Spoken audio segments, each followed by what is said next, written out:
ಎಂದರೆ ಸಾಕು, ಇದು ಸ್ಥಳೀಯ ಭಾಷೆ, ಮನೆಯಲ್ಲಿ ಬಿಟ್ಟರೆ ಮತ್ಯಾವುದಕ್ಕೂ ಕನ್ನಡ ಬೇಕಾಗಿಲ್ಲ ಎನ್ನುವ ಕಾಲವಿದ್ದು, ಆದರೆ ಇಲ್ಲಿ ಒಬ್ಬ ಯುವಕ ಬ್ರಿಟಿಷ್ ನಾಡಿನಲ್ಲಿ ಕನ್ನಡದ ಕಂಪು ಮೊಳಗಿಸುವ ಮೂಲಕ ಎಲ್ಲರಿಗೂ ಮಾದರಿಯಾಗಿದ್ದಾನೆ. ಹಾಗಾದರೆ ಯಾರು ಆ ಯುವಕ? ಏನಿದು ಸ್ಟೋರಿ? ನೋಡೋಣ ಬನ್ನಿ.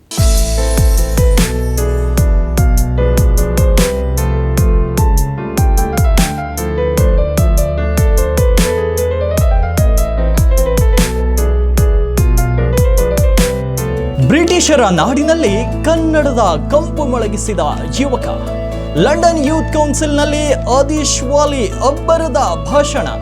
ಬ್ರಿಟನ್ ಸಂಸತ್ನಲ್ಲಿ ಬಸವಣ್ಣನವರ ವಚನ ಪಠಣ. ನಾಡಿನ ಕೀರ್ತಿ ಹೆಚ್ಚಿಸಿದ ಬೀದರ್ ಯುವಕ ಆದಿಶ್ ವಾಲಿ.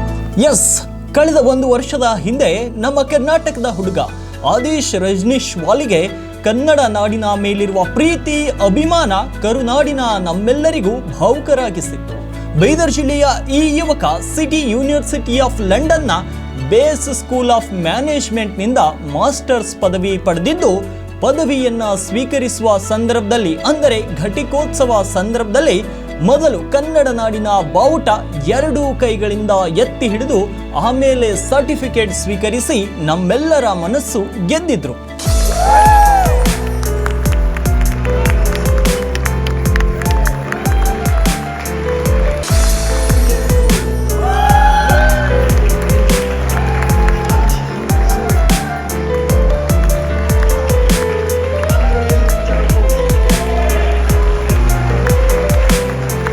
ಆದಿಶ್ ವಾಲಿಯವರ ಅಜ್ಜನವರಾದ ಶಿವಶರಣಪ್ಪ ವಾಲಿಯವರು ಬೀದರ್ ಜಿಲ್ಲೆಯ ಹಿರಿಯ ಪತ್ರಕರ್ತರು ಮತ್ತು ಅಪ್ಪಟ ಕನ್ನಡಿಗ ವ್ಯಕ್ತಿ.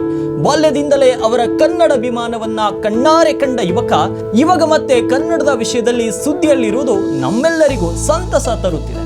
ಲಂಡನ್ ಯೂತ್ ಕೌನ್ಸಿಲ್ನ ಮೊದಲ ಭಾರತೀಯ ಸದಸ್ಯರಾದ ಆದಿಶ್ ಅವರು ಯುಕೆ ಸಂಸತ್ನಲ್ಲಿ ಹವಾಮಾನ, ವಲಸೆ, ಯುಕೆ ಸರ್ಕಾರದ ನೀತಿ ಎಂಬ ವಿಷಯದ ಮೇಲೆ ವಿಷಯ ಮಂಡಿಸುವಾಗ ಅವರು 12ನೇ ಶತಮಾನದ ತತ್ವಜ್ಞಾನಿ, ಸಮಾಜ ಸುಧಾರಕ ಶ್ರೀ ವಿಶ್ವಗುರು ಬಸವಣ್ಣನವರ ಶತಮಾನಗಳಷ್ಟು ಹಳೆಯದಾದ ವಚನಗಳನ್ನ ಪಠಿಸಿ ಕನ್ನಡದಲ್ಲಿ ಭಾಷಣ ಮಾಡಿದ್ದು ಸಂತಸದ ವಿಷಯ. I would like to quote Vishwajyoti Basaveshwara, an Indian philosopher from Karnataka. Ivinarava ಎಂದೆನಿಸಿದರಯ್ಯ, ಇವ ನೆನ್ನಿಸಯ್ಯ, ಕೂಡಲ ಸಂಗಮ ದೇವ ನಿಮ್ಮ ಮನೆಯ ಮಗನೆನ್ನಿಸಯ್ಯ. ಬ್ರಿಟಿಷ್ ಸಂಸತ್ತಿನಲ್ಲಿ ನಾನು ಆದಿಶ್ ರಜನೀಶ್ ವಾಲಿ, ಭಾರತ ದೇಶದ ಕರ್ನಾಟಕ ರಾಜ್ಯದ ಬೀದರ್ ಜಿಲ್ಲೆಯ ಮೂಲದ ಯುವಕ. ಇಂದು ವಿಶ್ವಗುರು ಬಸವಣ್ಣವರ ವಚನವನ್ನು ನನ್ನ ತಾಯ್ನುಡಿ ಕನ್ನಡದಲ್ಲಿ ಹೇಳುವುದು ತುಂಬಾ ಹೆಮ್ಮೆಕ್ಷಣವಾಗಿದೆ. ಕನ್ನಡವೇ ಸತ್ಯ, ಕನ್ನಡವೇ ನಿತ್ಯ, ಜೈ Karnataka. So, the Basaveshwara is trying to say that, oh Lord, please do not say who is he, who is she, who is them. Tell him that he is us, she is us, and take them as part of your own community, your own house, your own country. A timeless message from the 12th century verse resonates with the present. It addresses our personal desire to belong to certain communities and outside our groups as inferior. And it invites us to reflect on ourselves and view others through compassionate eyes in order to nurture a more compassionate and a more united community. ಒಟ್ಟಾರೆ ಹೇಳುವುದಾದ್ರೆ ಕನ್ನಡ ಎಂದ್ರೆ ಮೂಗು ಮುರಿಯುವ ಈ ಕಾಲದಲ್ಲಿ ಬೀದರ್ ಜಿಲ್ಲೆಯ ಈ ಯುವಕ ದೂರದ ಇಂಗ್ಲೆಂಡ್ನಲ್ಲಿ ಕನ್ನಡದ ಕಂಪನ್ನ ಮೊಳಗಿಸಿ ಇತರರಿಗೂ ಮಾದರಿಯಾಗಿದ್ದು ಕನ್ನಡಿಗರು ಹೆಮ್ಮೆ ಪಡುವ ಸಂಗತಿಯಾಗಿದೆ.